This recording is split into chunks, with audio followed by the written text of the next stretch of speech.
Good evening, folks. It is 8:30 Eastern on Monday night, and this is Tales from the Film Set. I'm Scott. That's Day. That's Ryan. And basically, as always, bringing you what's going on in the movie industry, in the theater industry, from our own experience, our own, pain, suffering, and misery. And in this case, because October is right around the corner, it's time for our monthly Cash or Trash, which I'm really excited about. I love this more than pretty much anything else we do. I love the shit out of Cash or Trash. I really do.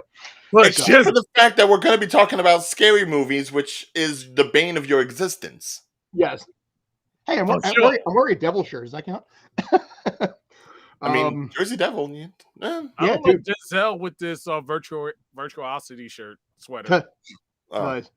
Well, see, here I'm just, throwing up the woo. NHL preseason, so Devils are up 5-0 on one of their split squads, so fine.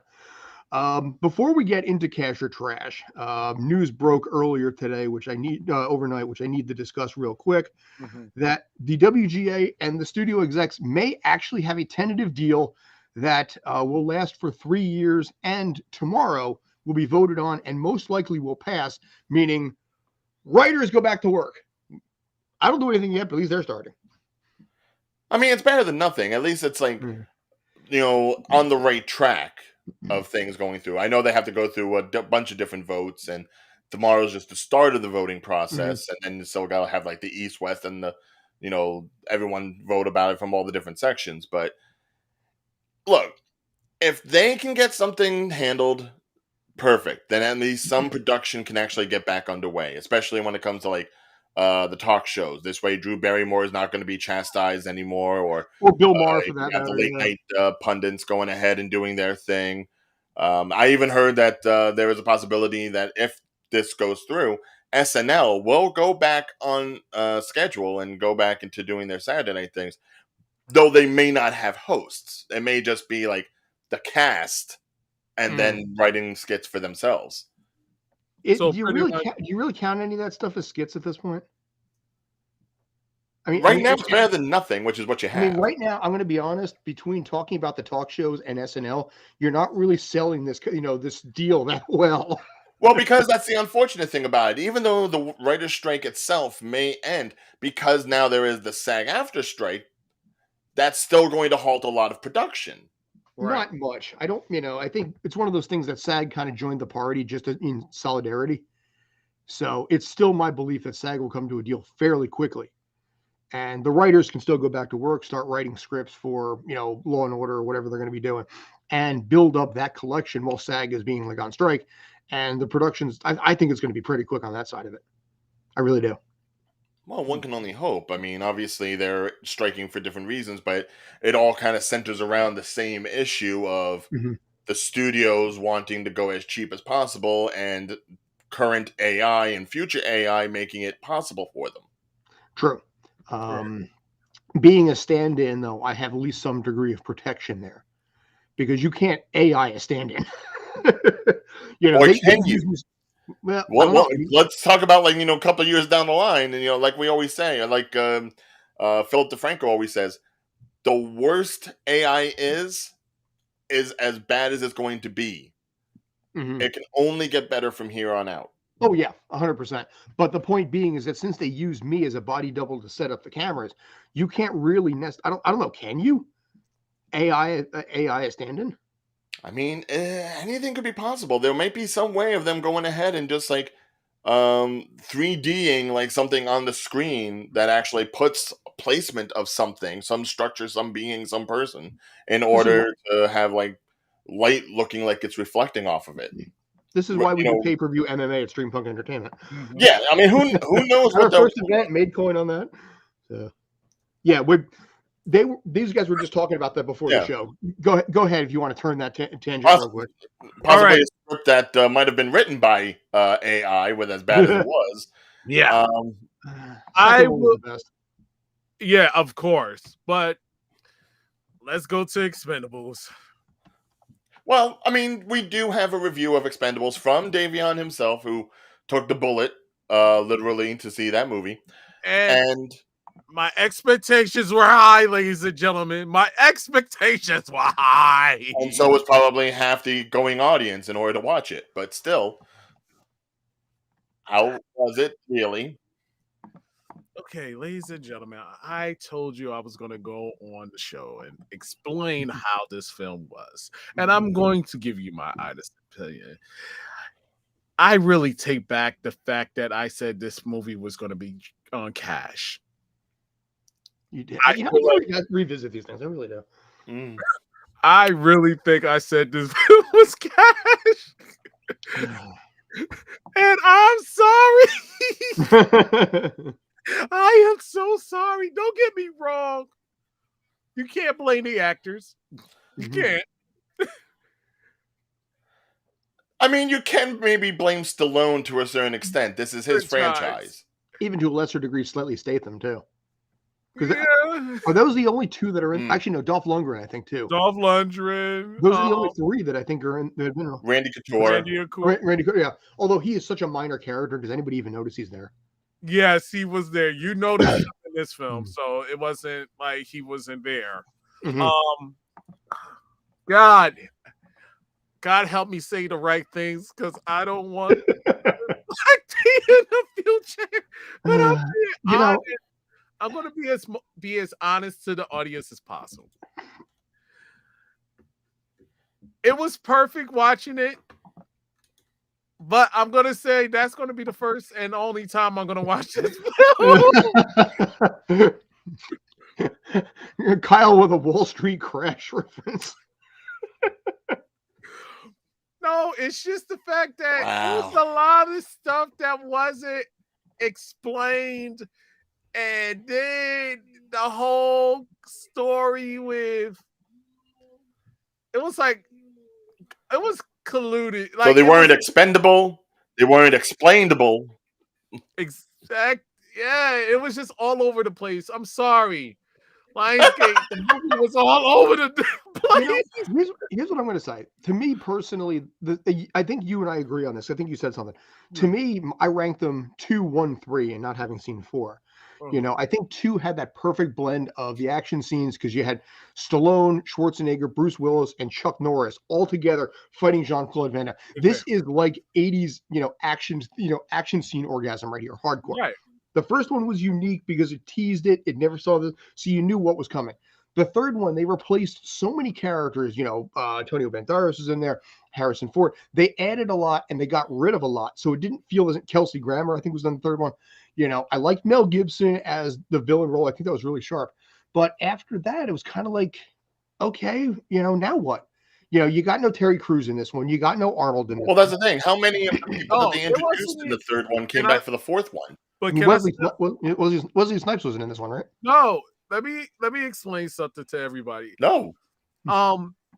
With this film, you expect the traditional cast. You expected Stallone, Lundgren, I forgot his Jason Statham. Yeah.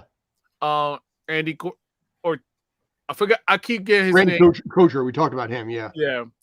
But you got no Cruise in this one. You got no Cruise, and you got no Jet Li. Yeah. And it's like, okay, what happened to those characters? You got to explain. Like, did they die? Did they basically retire? What happened? You always kind of assume that they died at some point because you see the dog tag. Explain to me. They should have explained that because there was nothing to remember them by or something. And then not only that, what about the new cast of Expendables like Ronda Rousey, pretty much the whole UFC characters, people that can act, somewhat act. But it's just the fact that the only character that they actually killed off and left killed off was Liam Hemsworth. Yeah, I hate that scene though. The knife in the neck. I mean, Van Damme. Well, I was saying it to see what they said. Okay.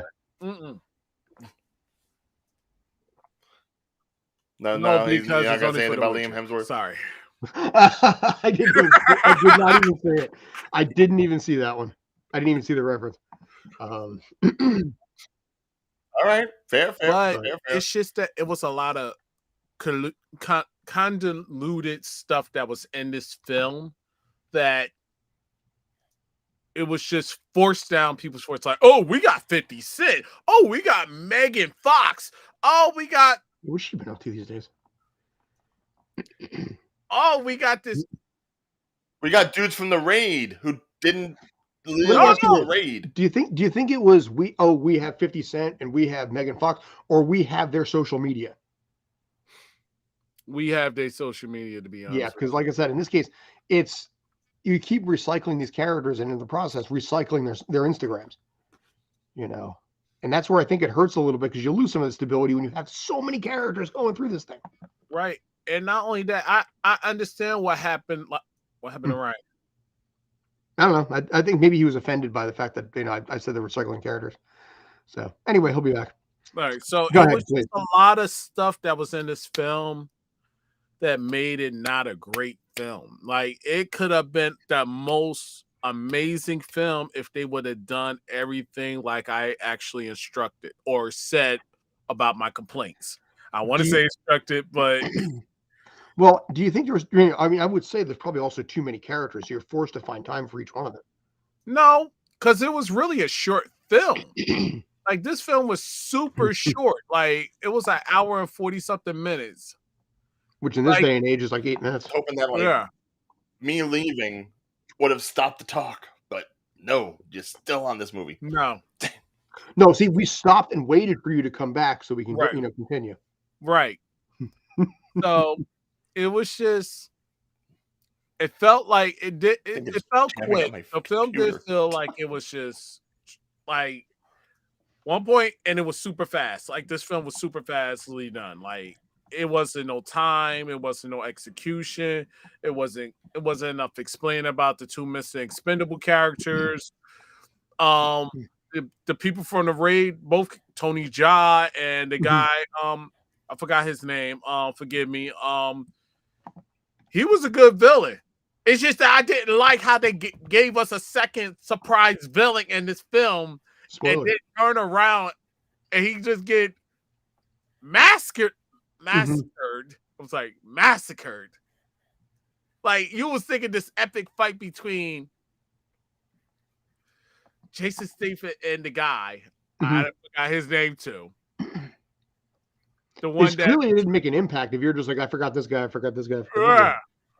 So it's like, okay, and then all of a sudden from the heavens you got Stallone in a helicopter blasting the guy away with a freaking helicopter chain gun. And you're like, really? That was the lame. It was just him, and you just blasted him with a chain gun. Well, when you think about the last ones, was it in? Where did it take place in Texas, or is that a reference I don't get, or is that a gun reference? It was it in Texas? No, it wasn't in Texas. It was on or like a boat that was heading towards the mainlands of the United States. Oh God! I mean, it could have been in Texas because Texas doesn't allow abortions, and that's what this should have been. Whoa! Wow, Ryan! Wow! Whoa! Wow! Yeah. Okay. Oh wow! Holy! Do you know what this movie pulled in this weekend? How much? According to Box Office Mojo. I'm gonna guess. Wait, don't even say I'm not looking. I'm gonna guess. Oh wow! Less than 15. There's no way it can't be accurate, dude. No. Wow. No, that's pretty accurate. That's accurate. But the thing is, considering you had two horror-oriented movies the weekend before, and both of them pulled in about like only 17 million. And football season on top and this did not have the hype. It did not have the promotion. It did not have the reviews. Well, see, apparently the problem is also, it definitely made less. When you put a 4 in the middle of your title, you're just guaranteed failure. Fanforstic, Expendables, maybe that's the curse. No. You're like, no, it just sucked. It was just because I saw who the people that wrote letters like letters and numbers like numbers. No. Expendables. No, I saw who the yes, up with their with that classic house. No, that's not the classic house party. That was the remake. We're not going to speak of the remake. The remake was horrible. They should have never did that. LeBron James, how dare you disgrace that film? But reverse the flop. That was the only star power that film had. Disgrace it. Oh, Texas. Okay. On that note, should we actually move over to the horror and the Cash or Trash? Oh yeah, let me just end it like this. Yes. Audience, like I said on my video, that's my own personal critique after seeing the film.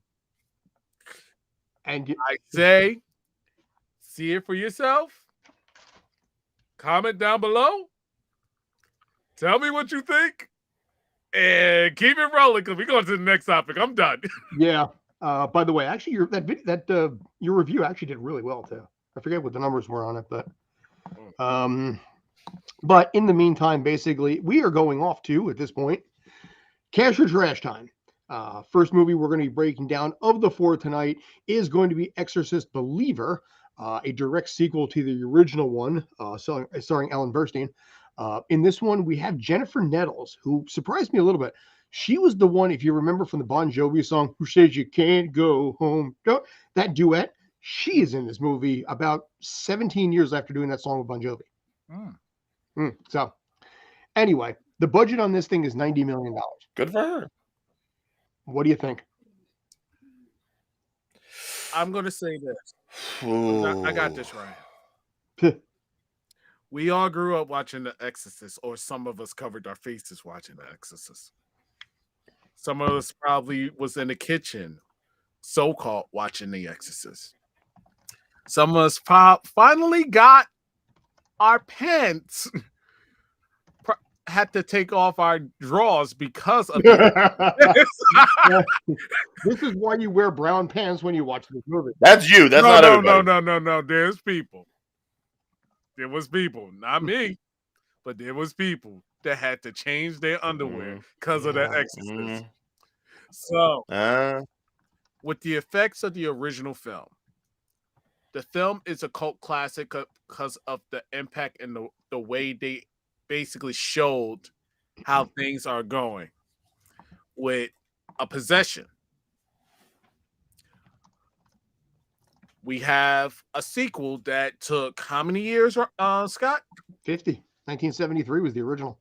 50 years in the making. That picture is still creepy as hell, though. I'm sorry. It's still no. Like I said, I really wanted to do a Steve Harwell reference. By the way, thank you, Kyle. I wasn't going to, but I considered it. But I am going to say this, ladies and gentlemen. If it lives up to the hype of the original Exorcist, I will say cash. If it lives up to the hype. So in this case, because of the fact it's 90 million, by rules, in our rules, you have to double it. So making 180 would be enough to consider it, not a bomb, but at least something. I personally think it will clear 180, but I don't think it's going to do it by much. So I will say it's cash. Yeah. But 220, 230, I don't think it's going to be the bomb of what the next thing's going to be that we're going to do. Right. But or I'm sorry, the boom that the next one's going to be. But I don't really see it doing that well, all things considered. Right. No, and I agree with you. Like, that's why I said if it lives up to the hype and it stays into the Halloween aspect, it's definitely going to be cash. But if it becomes cheesy and people see that it's trying too hard to scare people, then that's the only way this film could go to trash. But I'm going to put my ducks in a row and I'm going to say cash, though. Same here, but again, I'm not really. I say it with a little bit of uncertainty. Yeah. Leslie Odom, I don't think is strong enough to carry this, but will it be Dial of Destiny bad? No. Will it do okay? Yeah, it'll be all right, but I don't think, like I said, I don't think it's just going to crush like some of the stuff we've got upcoming. Yeah. Now, Ryan, what do you think?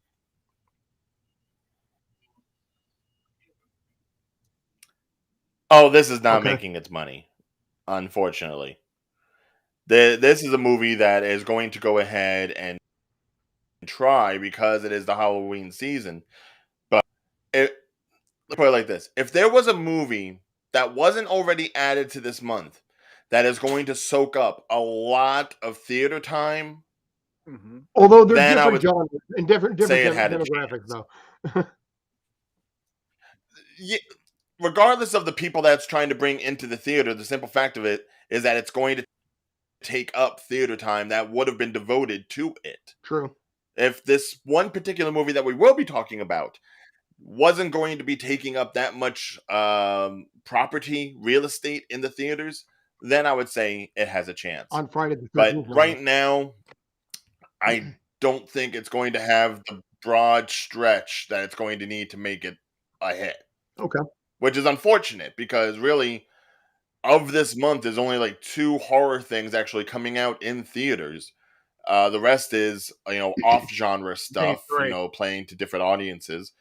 And you'd probably be better off going on streaming and checking for things. One reason I think this is also going to hurt this is because the one thing that's coming up at the end of the month, what's coming up at the end of the month is far more well known to the millennials and Zs than The Exorcist is. Yeah. Eventually when we're going to get the Five Nights at Freddy's.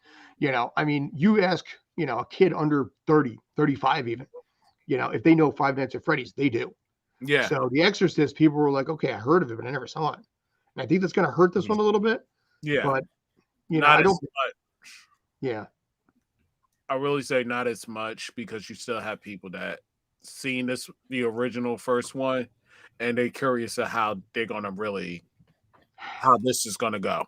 I don't know. I mean, I'm curious in this case. After what I just said, I have a little less faith it's going to do well, but I'm going to stick with my belief on that. And I'm still going to stick with the cash on this, but maybe not even 220, maybe like 187. Yeah. Yeah, we're going to get to that one in a minute. Yeah. Well, yeah, that's what I was saying, Tyler. Like, for some would consider that this was a movie that was supposed to be released on Friday the 13th, and it would have had all the marketing in the world behind it for it to be possibly the scariest thing this month. Some would say the Swifties are the scariest thing. Yeah. The Swifties are coming. The Swifties are coming. Booted it to the point where it might no longer have any effectiveness for the month. I'm sure there'll probably still be people that go and see it just because it's, really upping the ante on the whole possessed girl thing that has been done to death in movies. But is it going to bring anything new to the spectrum, or is it going to do anything that you can't already see in a streaming movie? I don't think so. It's trying to do what Halloween did with bringing back its iconic actress, but even then, it's not Jamie Lee Curtis. I'm sorry. No, Ellen Burstyn's not. Yeah, I mean, she had a strong career all the way through, but there's no power to that name. Not like you said, Jamie Lee Curtis, who basically may endear herself further if she's in season 2 of One Piece. But okay, so we got 2 cashes and a trash. Does that sound about right? Yeah. Okay. Let's go to the next one. Okay. Oh, God. Sorry. Oh, boy. So, Taylor Swift, The Eras Tour, the movie. Speaking of cash. That's why you notice that, basically it's not whether or not it's cash or trash. It's how cash will this end up being. Because at a very modest $20 million, you need 40 technically to break even on this. The question is, how fast on what night will it break 40? I would say first night. I agree with you, Tyler. I want to see Saw movie. It's the prequel part 2. No. You have to understand. That was a typo on Tyler's part. He wants to see the Paw movie. He wants to see Paw Patrol 2. Paw Patrol. Whenever you're in trouble. Might be a better movie. But back to Taylor Swift. This was a smart move on her and whoever her PR people is. It kind of just counter-blocked the horror month and just introvert look, guys, I'm going to do a concert, but it's going to be in theaters. And I expect all of you to come see it. But you know what else, though? And this is where she's making waves on TMZ. there is rumors that she is tied to the greatest tight end in the NFL right now, Travis Kelce, having appeared in the box last night for the Chiefs game against the Bears. And the two of them were leaving together. So TMZ and Twitter exploded as you have one of the current Gronk tight end of the NFL, playing alongside Patrick Mahomes and apparently dating Taylor Swift. So from all of those perspectives, you have something right now that is making this movie even more recognizable. Mm-hmm. It's not really, I mean, is it a movie? Maybe we'll call it a movie anyway. So, creator, that might be those guys. Let us get through all the lists and then we'll start. We'll double back to that one. But yeah, this one, I don't know. I think even this could easily make $500,000. I think this is going to be cash. It's going to not be out the ballpark. It's too much cash. It's more cash than the movie deserves. Yes. Well, like I said, the editing part is so easy on this. It's just a little bit of tweaks, a couple of things here and there. But, I mean, Now, the funny thing about this is, and I say this knowing that I have talked to this person yesterday, my friend Ashley, probably the biggest Swiftie I know. She is refusing to go see the movie because she is so upset about how she got jerked around getting tickets to the tour itself. Oh, well, maybe that's why she's not watching it out of spite. She's not watching it out of spite, and she believes that, why am I going to go to the theater when it's probably going to end up on Netflix in about a month or two anyways? And that is true. This is not the first time Taylor has had her tours recorded. And if it's going to be one of those things where it does end up on Netflix eventually, there may already be like a subsect of the fan base that's like, well, why are we going to go ahead and bother with it now? If this movie had been made, let's say, and put out 2 months ago, really like going against the convention when all the drama of this Ticketmaster thing was going on and really rode the wave of like the Barbie fandom that was happening in the summer, I believe more people would probably see it then than now. But now there might be people that are just like, I'm so tired of it at this point. Let me ask you that. How old is Ashley? If you don't want to say it, just give me a ballpark decade. She is in her early 30s. Okay. So she's a long-time Swiftie. Okay.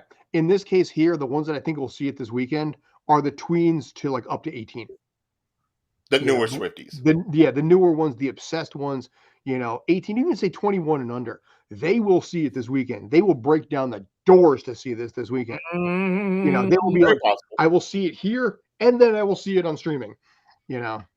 So they won't wait it out because in this case, a lot of them don't really have the life of say 30 something would.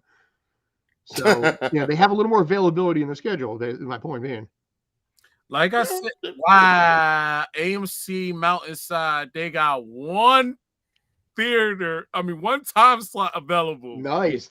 Man, you are really obsessed with like Mountainside. Like, hold on. No, yeah, that's a nice theater, man. That is a really nice theater. Well, hold on. Let me just. One time. Let me check my local theater. Being that we're all Jersey here, let me see what the Linden Theater has for this sort of thing. So now, what date are you actually looking up? Day? Friday the 13th. Okay, gentlemen, hold on one second. While you're doing that, I am trying to figure out what's being worn right here by Rob Manning. I don't know. He's got a smile on his face. Oh, okay. All right. Hey guys. So glow stick glasses. Yeah, and he's on a green. He's got a green. Like he's trying to act like on Fearless Beauty. And that's an obvious green screen. Well, yeah, obviously. Yeah. I will be 100% honest. If it wasn't thanks to Ryan, I wouldn't be here right now. Okay. Okay, what's going on? Because of Ryan's comment. I had nothing to do with this. I don't know what happened. What happened? You commented in the group chat, and then that reminded me that we were supposed to be on, and I've been cleaning. I've been cleaning all day comics, and then I forgot it was even Monday, and then I said, "Oh no, I'm supposed to be on a show right now." So for anyone that missed me, hi, I'm here. Welcome, and yes, I did a green screen because By the way, this to add more fuel to why this is going to do really, really well. Oh yeah, this is the AMC in Paramus, by the Garden State. So in this case here, you can get You can get basically while supplies last a Taylor Swift Eras Tour popcorn bucket and cup, a free mini poster, a rented theater and party like it's 1989, private theater rental. So this is just this one alone. And that's pretty cheap for the price. Yeah. But suffice it to say, they're going to make that money like that. Yeah. Those are going to sell out. Hardcore.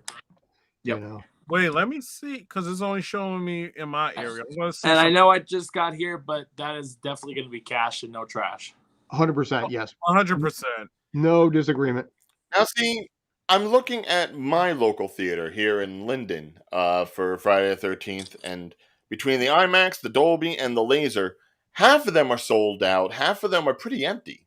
For what, the Taylor Swift? I think it's just the fact of, like, you know, the later showings versus the earlier showings. See, AMC Garden State is not that, you know, has some availabilities also.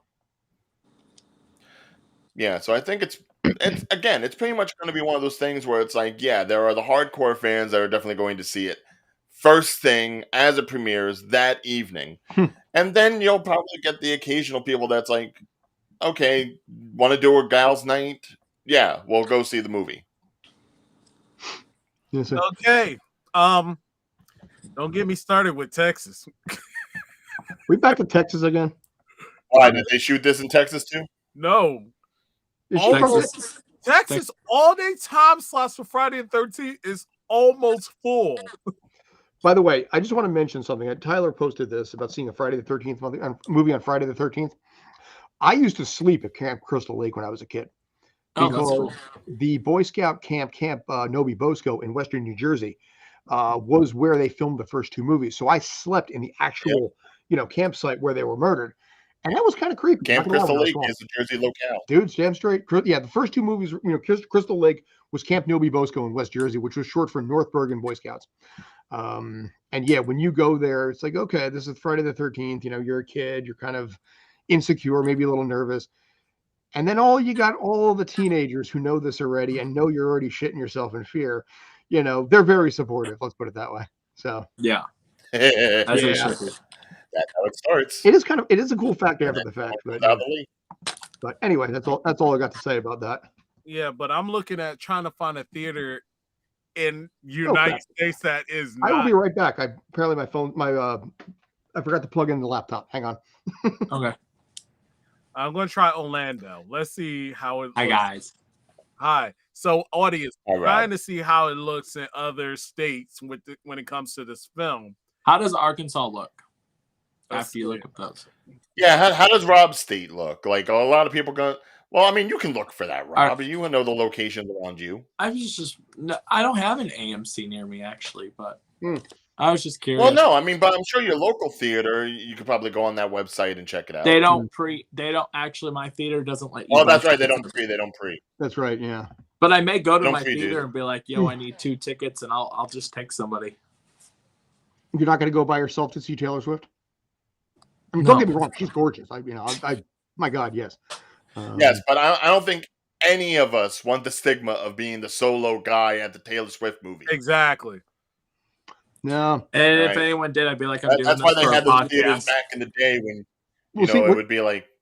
What you have to do is actually you have to probably go in with like a notebook and a laptop and like copiously take notes like you're a critic, because then you can maybe pan it off a little bit that maybe you're not there as a perv, you're there on work related reasons. Well, yeah, because I mean, if I do go watch it opening weekend, I'd be watching it for you. What day? No matter where you go, there you are. States. Arkansas sold out? Yeah, almost.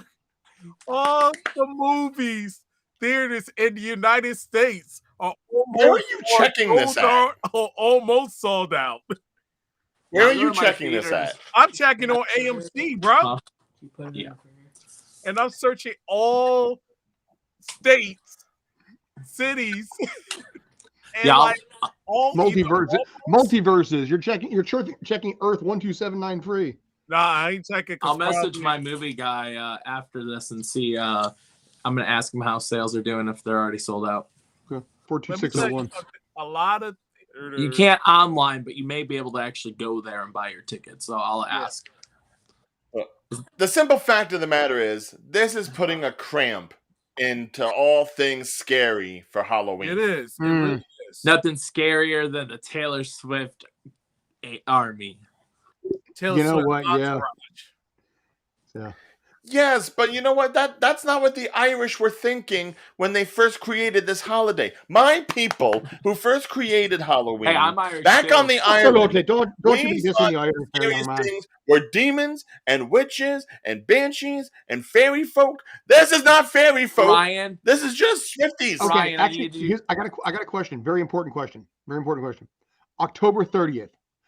What do you guys call it, including Arkansas? What do you call it? Halloween. Goosey night here. What? Halloween. Wait, what? October 30th. What do you call it? Oh, No, 30th. Mischief night. Okay. Mischief night. 30th is just October 30th. No. You guys don't have any. You don't have a yeah. What? Mischief night is not necessarily like a usual thing. Either it's Mischief night or Devil's Night or Halloween Eve. Well, if it helps, Yeah. I'm in a Bible-Belt state, so we don't have that. We have say here in North Jersey where I am, it's Goosey night. Yeah, I've never heard that terminology at all. Hey, what? Goosey night. What? Yeah. Where you go out and like What throw like toilet paper in the neighborhood and maybe like You do that on Halloween. No, you do that. No, you do that Halloween Eve. We do that the day before. Well, I know people that do it on Halloween. You do it. I've never heard of people doing it. Oh, then you're just wasting time doing that when you should be getting candy. Exactly. No, you do it after you trick and treat Vandalism or because you food? go to the houses that didn't give you candy, and then that's when you toilet paper their Well, house. see, in Jersey, we do it a little bit differently. We send a message.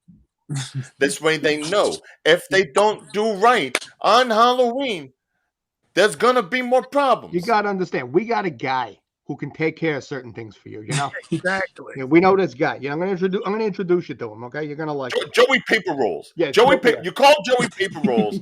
He gets you what you need. You need toilet paper? He's got it. You need rotten eggs? He's got it. You need a chainsaw to take down somebody's tree and possibly use a branch to knock over the door? He's got you. He'll go and get Vinny for you. We have things set up to a way so that this way we make sure that the candy is prime. Exactly. Apparently in Delaware, they actually arrest you for it. Yeah, but no. That's Delaware. Here, it's like you shave a cat. You give Tony D's. Give Tony D's. Yeah, Joey Two-Ply. We got Joey Two-Ply over there, you know. He ain't giving you the crappy one-ply shit. No, he's giving you the good stuff. He's giving you the stuff that's basically like basically wiping your ass with a piece of wood chip. Let me show you something. Look, gumbuck. Smooth like a baby's behind. Like, yes. By the way, we have gotten so far, of course, at this point. We were talking Taylor Swift. This is some your guys in Chicago, they wish they had it like this. Exactly. Yeah. Exactly. You think that Al Capone that Al Capone guy was crap. It's nutty all the way. This that good stuff. Tony Montana's good stuff, man. Man. By the way, I want to point this out. The last MMA event that we had on Saturday was called Danger Zone. Second one, Push It to the Limit. So we're sticking with the 80s theme on this one. Push it to the limit, past the point of no return. Oh, God. And if that succeeds, we'll do Eye of the Tiger after. Eye of the Tiger. Culp might. Mikey might. Yeah. You got Mike Pascal and Mikey Culp. They got this thing done. Oh, actually. Speaking of Jersey ways of doing things, let's move on to the next movie. Yeah. You know what? Ryan, Yeah. just so because of your tangent, I just need to let you know to shake it off. Bad timing. Next show. Okay. All right. So let's start this off.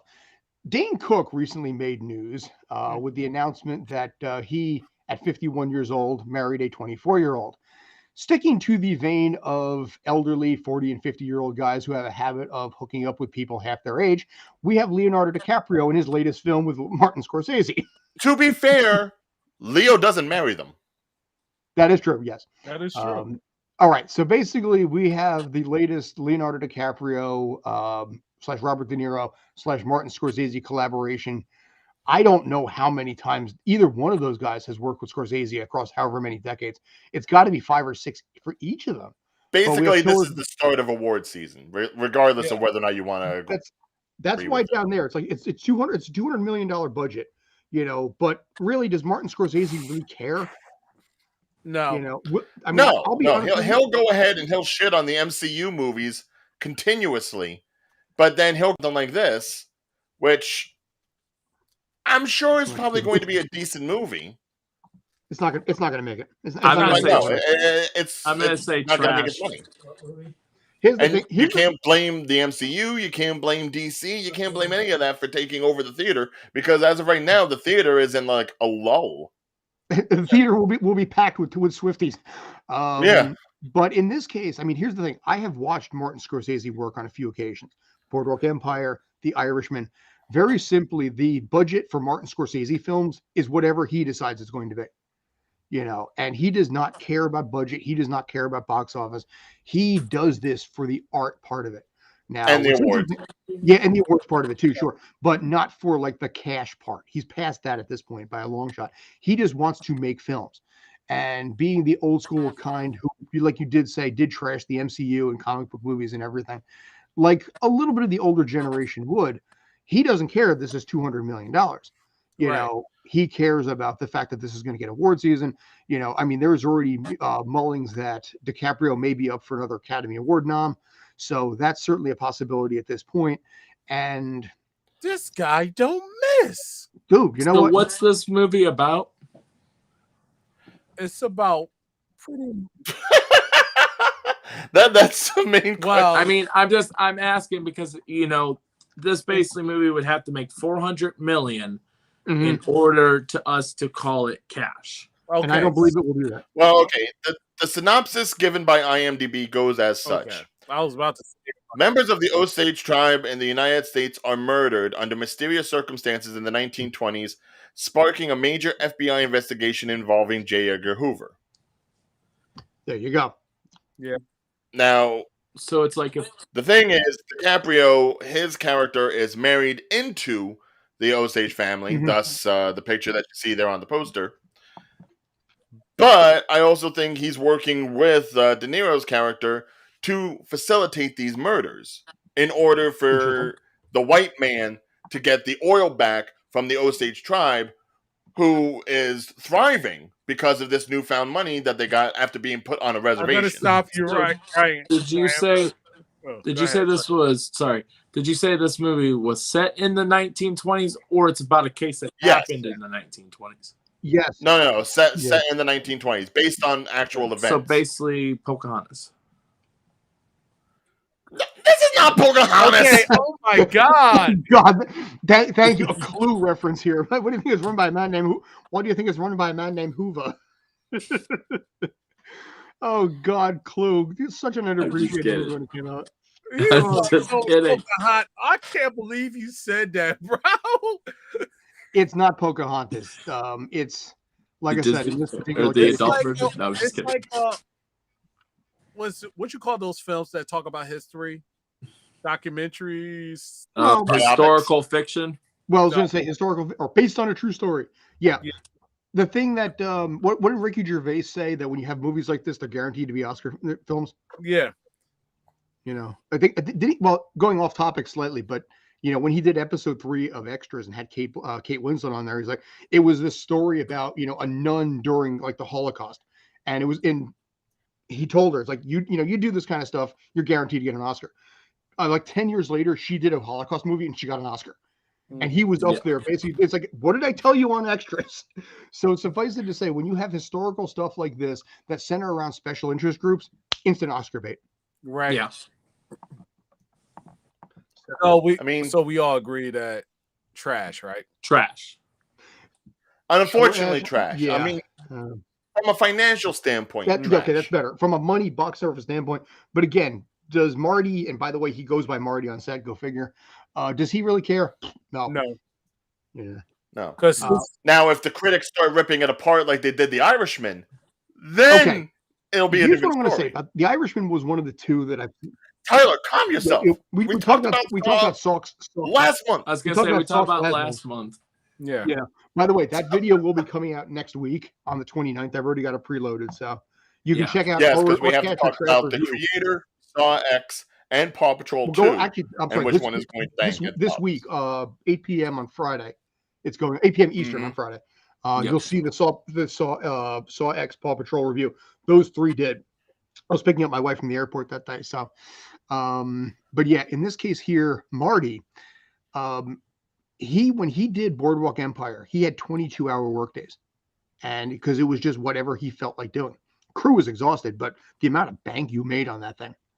But in this case, how dare you cross Martin Scorsese? Listen, it set a tone for a series that's still very well recognized now. Yeah. You know, he directed a few episodes early on. He directed less later on, but it set a tone for this entire series that was critically acclaimed on HBO because the man knows what he's doing. He's got, 50, 60 years. I mean, it's been, 40 plus years since Goodfellas even. Right. You know, I mean, you look at it's almost 20 since Departed. I think that was DiCaprio's first film with him. So I believe you're right. So that was 06, I think, for that one. I remember a lot of talk happening about that because of the star-studded cast. Yeah, and the last 15 minutes of that movie. But yeah, in this case, Leo, he's gonna get the Oscar nom, I'm sure. De Niro might get a Best Supporting out of it. I don't know enough about her in this case. It's Lily Gladstone. Is it Lily Gladstone or Tentu Cardinal? Lily Gladstone. Okay. She's going to probably get a lot of credit on this too. All right, she did 6 episodes of Billions, but this is the breakout role, definitely. Woof. Yeah, she's done a lot. She's had a long enough career. I think it goes all the way back to 2012. But it's one of those things where to be a relatively unknown actress, and then to have your name along with DiCaprio and De Niro on a Scorsese movie.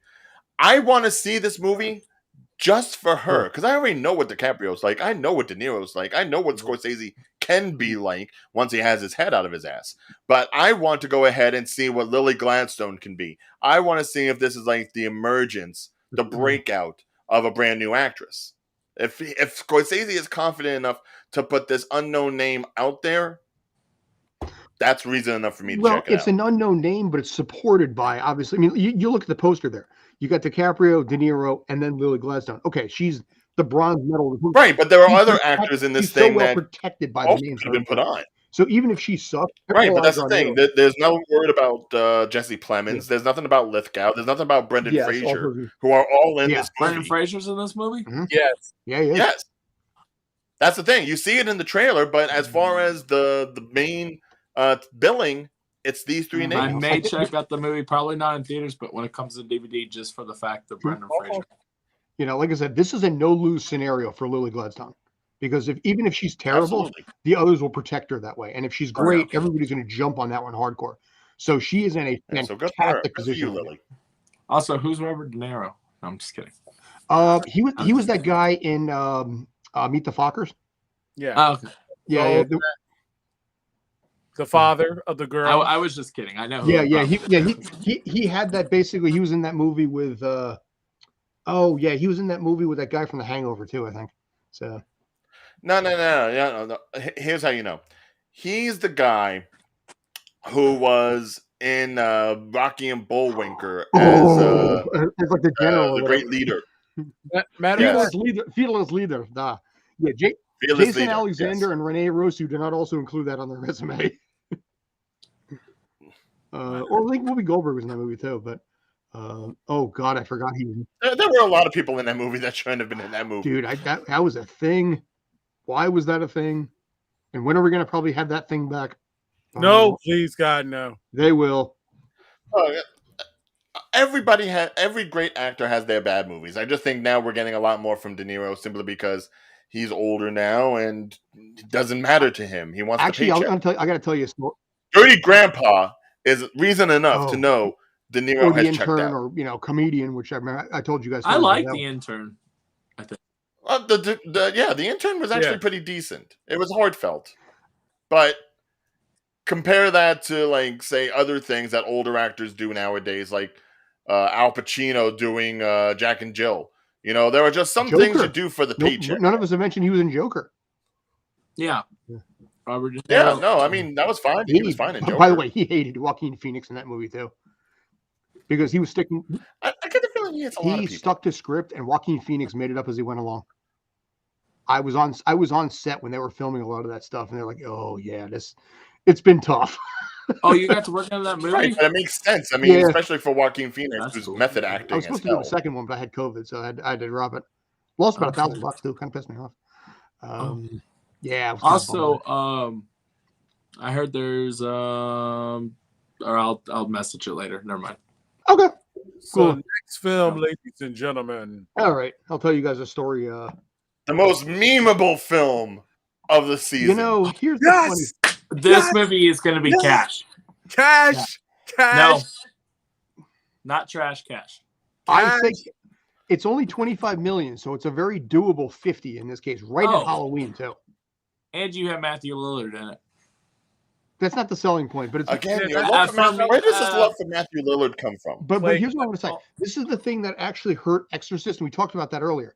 You know, this is recognizable to anyone under the age of 35, hardcore. You know, you have a demographic of, we'll say, 10 to 35. You got a 25-year age group. This thing is hit for, and at 25 million, double it to 50 to turn a profit. Dude, you're going to crush this thing so easily on Halloween weekend. So the reason why I brought up Matthew Lillard is because anytime I either have mentioned Matthew Lillard recently, all I hear is about Five Nights at Freddy. Or when I say, oh, there's a Five Nights at Freddy movie, anyone that I've talked to, they said, yeah, Matthew Lillard's in it. So that's why I brought that up. So, and for me, that's enough selling point to go see the movie because Matthew's in it. I know you got a man crush on Matthew Lillard. No, he's a man pretty guy. I'm not gonna argue. I support people that I've met. It's okay. It's okay. I had good I don't support everyone. But here's the thing. Okay. All Matthew Lillard love aside, what is this movie rated? I don't know. I think it's rated R. No, it can't be rated R. It is. No. The game was rated M. PG-13. It's officially PG-13 per NBC. Okay. For strong, violent content, bloody images, and language. Okay. That makes enough sense. I was going to say, if it's rated R, you're already going to be losing a bit of the fan base, I think, because you're not going to be able to get into theaters, regardless of what people think. Yeah, no, if you get a PG-13, you get the teens easily enough. Yeah. But they can go in easy. But I think, really, think about it. Even if it's rated R, you think that's going to stop them, really? It's going to hurt box office, I think, because you're going to get a bunch of 12 and 13-year-olds who necessarily who might get stopped. See, here's the thing, Day. We have to think outside of the bubble that we live in Jersey. Yes, we live in an environment where younger kids would probably finesse their way into an R movie, no problem. Kyle, thank you. Look, regardless of what you think, Kyle, there are theaters out there that hold true to their rating system with the movies. And they will stop people if they think that they are not old enough to go see it. Which means, if anything, they may have to go buy a ticket for another movie, go into that theater, and then sneak into the R-rated movie, which I have done before in the past. But that would hurt ticket sales if the theaters are not willing to sell R-rated movie tickets to people that are too young to see it. But if it's PG-13, now you have a little bit more grasp of who you can sell to, and that ticket sale will show. Yes. South Park movie, look, regardless of what you say, it was on the ball. Price. So, yeah, cash. All right. No, yeah, 100% cash. And to be honest, I'm surprised because I know, isn't this movie a heavily CGI movie or no? No.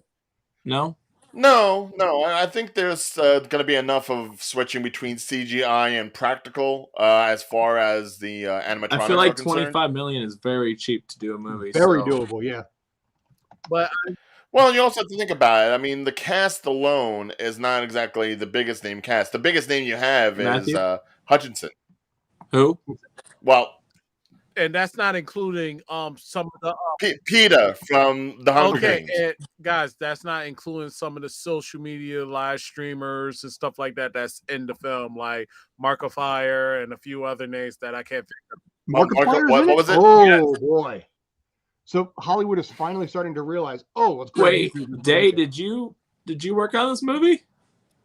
I wish. Well, you're like you can't discuss the name, so it just was a little. It sounded like you said Markiplier for a second, like you were trying to hide it. Yeah, Markiplier's got like 15 to 20 million subs. dude. Okay, that's not just cash. That's cash. Because they're going to go and see him. Because here's the thing. This is what I can't figure out about Hollywood yet, and I'm surprised it's taken them so long to come around to this. They're finally starting to understand. Oh, if you have a social media following, throw them in. Why was Lizzo in The Mandalorian? Voila. But you have YouTubers out there. Nope, I don't know why. No one has put Mr. Beast into a movie. I was gonna say. You put Mr. Beast, Jacksepticeye, PewDiePie, Dan Avidan, sexy, long-haired, charismatic, good personality, bad camera, Dan Avidan. I mean, dude, come on, dude, he doesn't care, man. Dude, no one cared on the Game Grumps subreddit. They commented on it, but dude, the amount of views that your question about Broadway got on that channel, thank you. But the point being is you have these people that the younger generation can connect with. Yeah. I mean, and Corey he's a social media. Mm-hmm. But yeah, Parkamlier is a great example of that. So like I said, you get somebody like that on your corner. Matt Pat. I've talked about Matt Pat a lot. These guys are so locked into the YouTube community, but you have a cash cow there that it shocks me that these curmudgeony dumbass, old executives aren't like, here's $3 million. Jake Paul, show up in our movie. Yeah. I mean, dude, MMA got it. WWE got it. Hollywood hasn't figured it out yet. Nope. The reality is part of the reason why the Scorsese film, this will never happen. Part of the reason why we're not sure if the Scorsese film is going to work is because you do not have like Mark Rober in your film. You throw Scorsese would never do it, but you have somebody like that with a YouTube channel that big. Oh, dude, you will make bank on that. Interesting. And because if you do it as a non-union project, then basically you don't pay residuals. So I am looking through the cast list. I was going to say I got 3 heads. Not even looking at camera right now.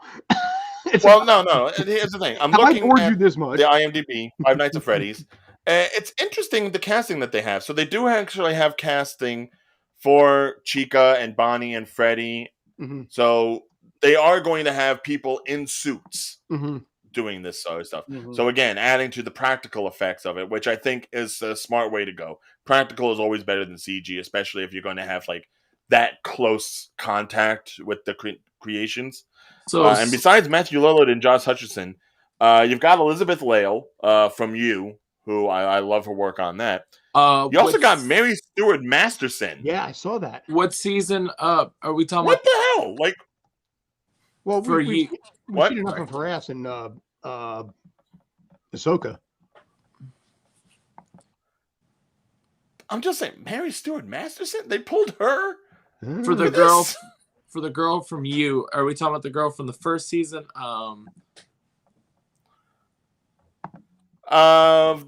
Genevieve. Or Guinevere, or however you say her name. Was that first season? So I only know them by seasons. I can't think right now. She's shown up ever since, but yeah, it would have been someone from the beginning. Yeah, okay. Because spoiler alert for You, there's usually a different girl every season. Well, hold on.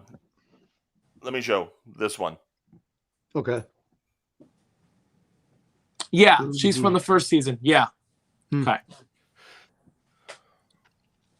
Yeah, I can't remember her name, but I remember her look. She's got those big eyes. Like, which work with these characters. But yeah, whether you see this as like a creepypasta movie like Slender Man, or you see it as a video game movie, there's no doubt in my mind the fact that this is coming out days before Halloween, it has to. Oh yeah, it has to make cash. Now, who thinks it's gonna pass 100 million? Because I know Scott said it easy 50, so I'm curious to see what you guys actually think. I can make that. I know we either usually say this is cash or trash. But what do you guys think? It'll pass 100 million, but it'll take a couple weeks. It's not going to do it in its first week. I'm going to take this a step further. I'm going to be ballsy on this. 350. You said pass. Really? Because then we're talking like the entirety of its run, and it goes into November. Yes, 350 by the time. Do you think people will still be watching this by Thanksgiving? I don't know if it's going to still be running by Thanksgiving, but depends on.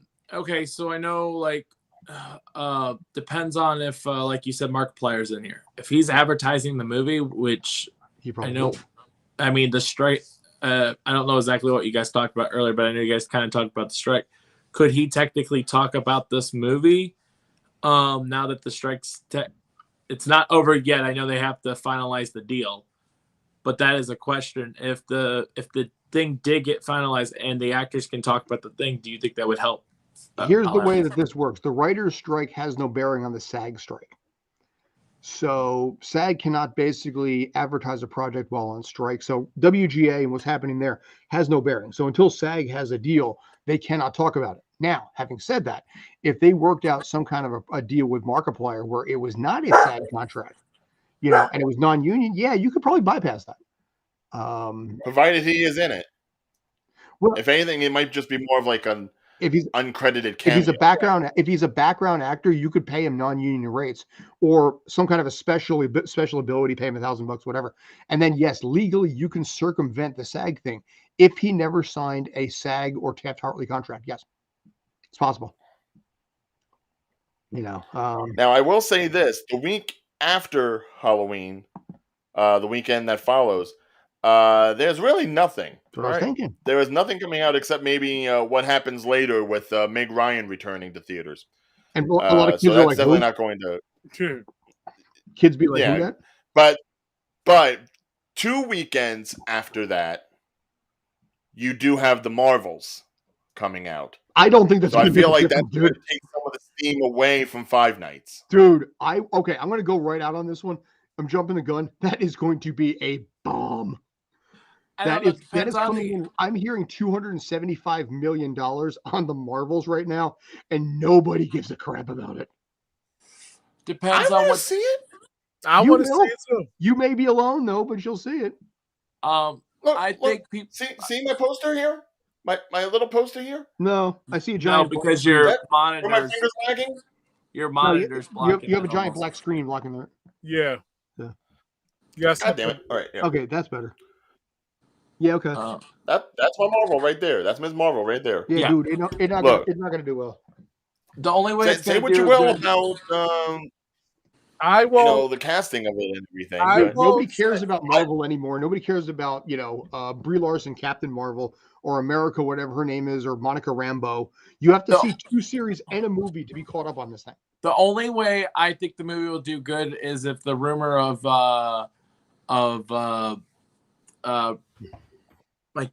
Rogue making an appearance in this movie is the only thing that'll save it. It won't make a difference, I don't think, because people are burned out on Marvel. But if you bring the X-Men, I don't know. I really think if Rogue gets announced or Rogue and kills Miss Marvel, because that's what happens in the comics. That's true. Yes. She doesn't kill Miss Marvel. She puts her in a coma. Yeah. Per Mystique, by the way. I think Mystique ordered that, didn't she? Yeah. Yes. She doesn't kill because that's what I've heard from multiple. Okay. No. I was told. Put her in a coma. No, because she eventually comes back, but she comes out of the coma and she's pissed. Well, damn straight, dude. Because that's what people have been theorizing is that's how they'll get rid of Captain Marvel is Rogue will come in. And therefore save Brie Larson's paycheck on that and then the cost on that. Mm-hmm. Well, I mean, will it be a good reason to have like Spectrum and Ms. Marvel, kind of like step up their game as far as being in the MCU? But dude, again, that remains to be seen. It's $275 million, which means it would have to do 550. So, and the weekend, I know we're getting ahead of ourselves. I don't think it's going to be affected by that much. But anyway, that's but topic for the weekend after that is going to be the Hunger Games prequel. Yeah, nobody cares about that. That actually looks good. Is Randy Marsh singing the theme again? Yeah. Hunger Games. I'm excited. Peter Dinklage is in it. Sorry, I have never seen. I'm not being harsh, but nobody really cares because it's like, what? We already finished the whole saga. Now you're doing a prequel. Yeah, give a backstory. Why not? Squeeze everything you can out of the Hunger Games. I'm gonna go see it. Should we just do a November cash or trash right now? It seems to be going that direction. No, because do we have any other movies to talk about? The runtime is going to be like 90 minutes, Tyler. It's going to be the shortest. Just over an hour. You're talking about Five Nights at Freddy? Wait, no, Marvel's. Marvel's is for only the an Marvels. hour and a half. Marvel's is going to be 90 minutes. Yeah, it's an hour and a half. Which it's again, going to have you a think nice like $275 million. Like, how the shit do you pull that off? I mean, people may want to go just for the fact that it's only an hour and a half. That's our lowest runtime for a Marvel movie. That usually does work for soccer. So yeah. I mean, get them in, get them out. Because literally, isn't usually every single Marvel movie at least 2 hours usually? Yeah. Sometimes 3. And that's the importance of like things being shorter, especially when say like movies or things that you just want to go ahead and spend your time on. The shorter a movie is, and the most you can get out of it in that short amount of runtime, plays better for something to make enough money. If you are unsure whether or not your movie is going to do well, you make it as short as possible so this way it can get as many screenings as possible. Yep. Okay, what's next? All right, I have one topic that I want to mention in this case. So word has broken down in the Dragon Ball. Of course it's Dragon Ball. Dude, you know what? Listen, Go ahead, Scott. I'm a Dragon Ball fan. So we have a new series apparently coming next year called Dragon Ball Magic, which is not considered canon, much like Dragon Ball Heroes, where Goku and Supreme Kai will be turned into kids and have to travel the universe in order to get their bodies back. If this sounds vaguely familiar to another Dragon Ball series from about 25 years ago, GT. It's because basically it pretty much is. This is Dragon Ball GT apparently all over again, rebooted and redone. But the fans are kind of pissed. But now he has a buddy. Well, yeah, in this case, instead of basically Trunks and, grown-up Trunks and his granddaughter, it's the Supreme Kai. This is actually apparently pissed off some of the fans because it's keeping from like new authentic Dragon Ball content, like, anything past Super or Z, and it's this non-canon series. So it's like 12 to 15 episodes, 30 to 40 minutes in length, and airing directly on Crunchyroll, which a lot of fans are like, nah, we're not going to do that. I've been waiting for Tower of God Season 2 for the longest time, but Crunchyroll is investing their money into this. But what's funny about it is, and this is how it's worked with a lot of the stuff. This is, by the way, how I saw Dragon Ball Super when it was still, airing in Japan. You wait, like, if an episode airs on, say, Monday night at 9 p.m., you wait until like 9:20 and it's suddenly on YouTube. So I guarantee this is going to pop up on YouTube as much as the algorithm will not be able to catch it. So that's how I think a lot of people are going to. That's how a lot of people I think are going to circumvent having to pay Crunchyroll to watch this, because they're just going to basically sneak it through YouTube. Well, the thing is, especially when it comes to like, I mean, nothing against Crunchyroll or anything like that, but Dragon Ball, since Super has ended, the majority of new stuff that people have talked about and watched in regards to Dragon Ball has been on YouTube. Has been like more off the continuum, fan-made sort of stuff. So why are people going to bother to watch something which is derivative of what was at one point the grayest spot in the Dragon Ball franchise? People are so enamored now and so impressed by the fan work that's been done. I mean, this isn't fan work, but Super Dragon Ball Heroes is a fantastic fan service series. It's not canon, but it's more based on the online game. But it ended the last episode, episode 50, with 2 different universe Gokus going at it. One as Super Saiyan Blue and one as Super Saiyan 4, to finally determine which one was stronger. It's this kind of stuff. Kind of stuff that Death Battle does. But it was one of those things. But in this case, it was all voiced by the original voices, Masuko Nozawa, all the rest. So it felt right. It felt nice. Episode 51 is coming out in a few days. People are more interested in that than they are in something like this. People are more interested in like Dragon Ball Kakume or Dragon Ball Multiverse, which I love. The fan comics, because they're so well done. They're so well written, and drawn and all this kind of stuff, that it has such a nice feel that it draws so much into it. It just boggles my mind. There are so many other things that we could be getting on Crunchyroll. Like I don't know about anybody else, but I keep up with the current anime spectrum. Even though I've been marathoning One Piece like nobody's business, and I just finally got to Fishman Island. That's how far I've been watching all this since August.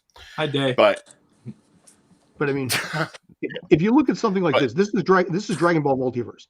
You know, you can see how well this is animated here. Right. You know, Oob having a conversation with Bobbity and talking, Right. And in this case, being healed, his arm being healed by Super Boo from a different universe who won and killed everyone in his universe that he chose to. And it was just, like I said, it was pure fan service. And they've been doing it for like 10, 15 years now. So people are a lot more interested in that than they are in something like this. And speaking of Dragon Ball, we went to Memphis this last week and I met Perfect Cell. That voice was actually supposed to be Sean Shamel originally. So really? Okay. So I don't know. To me, it's crap baskets. What is his name? My brain's Devil. blank. To me, Cell is Devil Artemis from Dragon Ball Z Abridged. But anyway, yeah, Devil Artemis is the name I was thinking of. But anyway, like I said, we got another one coming. Whatever, don't care. So I can see why you really wanted to bring it up. Your passion behind it is just so emphatic. It's like it is definitely a series. You know, it will have people watching and people saying things. Yeah, but no, I mean, I understand the idea of like anime wanting to continue. I mean, Dragon Ball is a fantastic series for some people, and is an annoyance for others. But I can understand wanting to continue the saga however you can. It's but the biggest anime on the planet. You got to admit that. Yeah. Does it annoy you, Ryan? Is that why you said that? It does. Dragon Ball annoy you? really does. It's not that it necessarily annoys me that they're doing it. If anything, it's par for the course of why they would do something like that, especially with bigger franchises. I mean, I've seen offskirts of Attack on Titan. I've seen offskirts of Sailor Moon. Anytime an anime series gets big enough, they're going to go ahead and try to spread as much into other markets as possible and try to extend things. Look, Attack on Titan has been on its last season for like 3-4 years now. All right, dude, I know they finally released the trailer for the final movie. They will. Oh, my God, problem that pissed me is off so much. that also now takes you away... understand my pain. Yes, but the problem with that is the anime business is already so crunch timed as it is that by doing this sort of stuff, you take away from things that the fans actually do want, that they actually do ask for, things that are maybe not better written, mainstream, but they want a continuation of it. Thank God, next year I'm finally getting a season 3 of Konosuba. I love that series. Oh, you know, give me Darkness any day. But exactly, yeah. You know, how many times are they going to split that thing up? All right, but it becomes the point where, because for whatever reason they think we want more Pokemon and more Dragon Ball and this and that, like, you get away from the good stuff, and even things that maybe just might get overshadowed. You don't get to see. It's kind of like I hate to say it, it's kind of like comic book movies in cinema, and how independent movies or smaller movies don't get the right amount because these massive blockbuster things take over. And yes, I see him with his Goku hair, looking like Super Saiyan nuts. Wait. I got something to say, please. Go ahead, say it. Because you've been ranting all... Okay. I had maybe 2 minutes. 2 minutes. Okay. But just to let the audience know, there is a new Netflix series that is an anime, and it was something that we all been waiting for the longest. Yes. New Castlevania? New Castlevania. No. Oh, not Castlevania. Mishima. Never saw based that off the PlayStation 2 game. Okay. Oh, Onimusha. Onimusha, yes. We've been waiting for the animation for that game for the longest. We've been waiting for a series, and we're finally getting it on Netflix. Have we? Yes. By the way, I just want to point out that Rob's hair kind of bears a resemblance to a certain other Dragon Ball character. Oh my God, no! Yeah, no, that's not good. But sorry. This is but no. Who's been waiting for Onimusha? Like, I enjoyed the games when I played them on PlayStation, but I never once thought about like wanting an anime for it, especially after the 4th game. Here's the thing. Here's what I'm going to say on this. You know, again, I've been into anime way longer than all you guys have. You know, I mean, it's been over 30 years for me. So the problem with Dragon Ball is the fact that every script is the same. We fight a new enemy that's stronger than we've ever seen. Deus Ex Machina, somehow we pull out a win out of our ass. Every storyline, lather, rinse, repeat. There is so much good content out there. Hajime no Ippo, you know how I feel about that series. You know, I started in a manga called Ori of the Dragon Chain. It is fantastic. You know, it's medieval in feel, you know, sort of swordplay, magic, things of that sort. And it has a really good storyline that's very human in its process. You know, it's about a kid who's getting repeatedly bullied at school because of lies that were made up about him. And he's trying to survive in this, you know, fencing school and just trying to adapt to that while still trying to learn how to become a better fighter and at the bottom of his class kind of thing. So I'm enjoying it from that perspective. There's so much content out there that, like you said before, gets overshadowed because, you know, Super Saiyan Blue Goku is in the Macy's Day Parade, you know. And again, like I said, Dragon Ball is one of those things that you pee all over, you know, when there's new content, but at the same time, it's the same damn content every time. Right. You know, Goku beats Frieza, Deus Ex Machina. Cell is beaten by Gohan, Deus Ex Machina. You know, it's like all these wins get, you know, something pulled out of their ass. With the exception of the Vegeta fight. That was one of the best fights they had under there. Because it was not Deus Ex Machina, it was teamwork. Facts. But hey, Dave, you had something to say? No, that was it. You know, but there's so much good shit out there that never gets decided. You know, I'm sitting there watching anime intros right now across like 30 years, and there's hours of stuff. I will never get to all of it, but by God, I'd love to if I had the time. Oh, yeah. No, I have an entire playlist on Spotify of just like, well, technically 2 playlists. I have one that is for workouts. That's my anime workout. We do the same exact thing. Thank you. And then I have one that's called Animello, where it's just like the more calm rhythmic beats that you get, mostly with like closing. Like a lo-fi? Lo-fi a little bit, but it's one of those things where there's just so much out there that when you find your favorites, you want to tell people about it. It's kind of like the same way in movies. If you have like a little independent film that you watched when you were a kid, like I've told people about Space Invaders, like you would not believe. No one has seen this movie, and yet it played every October on Channel 11 around here. And it's like, oh, yes, okay. That's a really good show. Yes, my hero is I am a hero, but my hero is almost getting My Hero's really good. Fairy Tail's really good. Demon Slayer's really good. Demon Slayer I'm into now. Yeah, like I said, but Demon Slayer also gets Fairy Tail. I'm still waiting for like the 100 question continuation. Yeah, that's supposed to have a continuation too. I love me some Natsu Dragon, man. Yes. But see, I think part of the reason why a lot of people are getting to anime more is because it doesn't have the Hollywood tropes in it. It has more of a, it has a little bit of Japanese flair. It has other tropes in it that the fans like. But that's the point. That's the point. You know, sometimes they bypass the politics aspect of it and just give you pure unbridled entertainment. There is nothing in like Demon Slayer that basically has a political edge or an ideology or anything. Is just basically he has swords, he kills demons, teams up with his sister, and why is she a demon also? You know, why is she the way she is? So there's intrigue, there's mystery, there's action. And you know what? You shut your damn brain off and you enjoy it. Exactly. Yeah. And just to let you... United States of Smash! Sorry, I am here. Go ahead, Dave. So, just to let people know, yes, this past weekend, I was the director. Like ChemFest has started and ended. We did have panels, and yours truly was one of the people to be in one of the panels, monitor and be a host and guest. And plus, he does it all, folks. I had to do it all. And we did a dub workshop showing people how it feels to be behind the mic doing voiceover. Okay. And trust me, we are going to do it again. I'll keep y'all posted, but this is a trend now. So voice acting is coming back. Yeah. Yep. You want tips? Nezuko! Wait. Nezuko!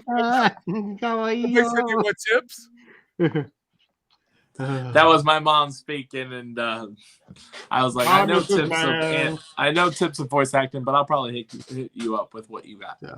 Got you. Basically, here's what I'll say about voice acting. This is what I'll be honest. This is a pet peeve. I'm just going to bitch for a second. When people are like, it's so much. All you're doing is speaking to a mic. No, you're not. No, you're not. No. The big difference between here's the thing. People don't realize about voice acting is you record all of this stuff before they animate. Yeah. They'll do a little cleanup at the end, but all you have is a script and someone's idea in your head. You have no visual. When you go to a film set, you can see the layout, you can see the set dressing, the action, you see all of that. When you're doing voice work, you might be in a different state, a different country than the people you're voicing with. And all you have is the voice director, the script, and your imagination of what it should look like. And you work your entire script off that. Or sometimes they do have the cartoon. It's just the fact that you have if it's a dub over, sure. Yeah. But I mean, we'll use like Kevin Conroy and Mark Hamill. For example, they did not have anything in front of them. They had to use their imagination.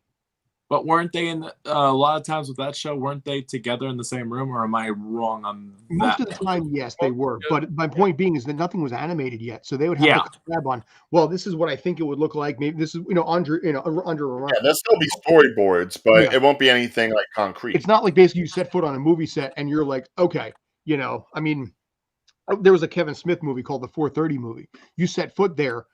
Everything about it. It's the 1980s. It's about his life. It's about asking this girl out that he likes to a 4:30 movie. This is what, that's the plot. You walk into it and you already understand that. In voice work, you don't have that luxury. Yeah. There's no set for you. And this is what pisses me off about people. It's like, oh, all you're doing is speaking to a mic. Bullshit, you're not. And you still have to have acting skills too. Yes. You have to utilize your imagination, and you have to visual yourself as that character. Yeah. And the reactions and everything with it, it has to be as natural as possible when you do dub. And that's why imagine if you were on set and you had your lines memorized and everything, and then before the camera started rolling, they blindfold you. Ooh. That's pretty much how you have to still go about it. Oh, that's an interesting thought. You still have to have your character set up. You still have to have your purpose. You still have to have your drive. You just can't see anything that's going on around you. You have an idea of what's going on, but you see nothing, you hear nothing, you smell nothing. Basically, you're all in your own head. Colonel Klink will be like, I do not think. But timely. Dating myself on that reference hardcore. Yeah, just imagine you with the script and try to figure out things about that character. You have to basically embody that character. And here's what I'll say. If you did something like, Kathy Najimy would talk about this, but voicing Peggy Hill for all those years, that wasn't that bad because a lot of like King of the Hill was just kind of like walking and talking, or things like that. It was, those were the characters. It was basically, it was just Texas. Everybody talks to each other. When you had Batman, you had to, like I said, visualize the entire fight sequence. You had to visualize, okay, Mark Hamill in this case, Joker is running. So how, basically, it's like I said, you have to mentally animate in your mind fight scenes and action scenes. King of the Hill, it's like, dang it, Bobby. It's like, okay, Mike Judge can pull off a dang it, Bobby any day of the week. Yeah. But even Johnny Hardwick, God rest his soul. Yeah. He was doing Dale on his own YouTube channel and everything into his death. Like he just embodied that character as much as possible. I thought you meant usually because Dale was Stephen Root, wasn't it? No. It was Boomhauer. No. Who was Stephen Root? Stephen Root was Dale. Bill Dauterive. Or Bill, that's right. Okay, yeah. I'm off on this. I'm sorry. So. Yeah, no, I had to remember the name for a second. That's like Bill Dauterive. I will say two things real quick. If you do want to be a voice actor, there are two things you can go to. I want to be a voiceactor.com or go to Day. And then there's also a podcast called I Hear Voices. I'll be honest with you. I wouldn't recommend doing like a website like Voices or Voice 123 when you submit. Well, because they're so oversaturated, you'll never get the job. I was talking about the website that D. Bradley Baker made. It's called iwannabeavoiceactor.com. And it's all the tips and everything that you need to know for the business. And it's done by the legendary D. Bradley Baker, which you would know as. Yeah, I think Stephen Bloom has something similar to that. Or maybe it's Stephen Bloom. I thought See, maybe it's Steve Bloom instead of D. Bradley Baker, but somebody told me it was D. Bradley Baker the other day. So no, Steve Bloom has it too. A lot of them do at this point because they, you know, they teach it, especially with, you know, if there's any SAG projects not doing any right now. Right. Oh, also, huge shout out. We were talking about weekends. It was Scott's birthday. He turned 92. Yes. And we just want to congratulate you on being 92, sir. Thank you. Yes. For your age. Everyone happy birthday. Weird Al Yankovic wished him a happy birthday. You should have seen that. Was awesome. Love it. Oh my God, I was so happy with that. And we're gonna do it the right way. Let's do it, audience. Let's do this all together. Come on, y'all ready? Yeah, do it all at home, so this way people can wonder what the hell you're doing. Happy birthday to you. You guys are so slow with this. Happy birthday to you. Happy birthday, dear Scott.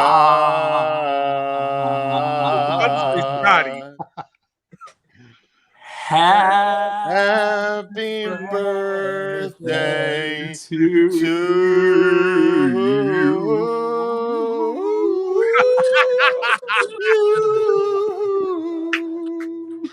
Thank you. That was beautiful. I'm so touched. You know. Yeah, actually, that was really sweet of you guys. Really, I mean that was terrible. What were we doing? You know what? Okay, but you know what? The fact, the gesture of it meant a lot. You know, because my, in truth, 48-year-old ass appreciated that. No, you're 92. Remember? Oh yeah, I'm sorry. Like I said, I'm old. I forget my age. So yeah, inside joke. But no, I appreciate you guys doing that. I appreciate, you know, sending the messages, all this kind of stuff. It was really awesome. So now let's just make sure he remembers it for our birthdays when they come up. Yeah, that's what Facebook is for. Well, and that, ladies and gentlemen, I'm Rob. That's Day. That's Ryan, and that's Scott. And we're Tales from the Film Set. Hey, Day. No, hold on, Rob. You're stealing it while Day is present. It's not even like he's not on the show at the moment. I think, okay, you know what we're going to have to do like 1, 2, 3 shoot like at the top of the show to find out who gets to close it. Yeah. But it's okay. Seriously. But just kidding. Go ahead, Day. No, it's cool. Wait, Rob has your blessing, Day? Yes, he does. Okay. That settles. I'm fine. Then I'm Rob. Scott, end it now. That's End it now. Ryan, and that's Scott. And this is Tales from the Film Set.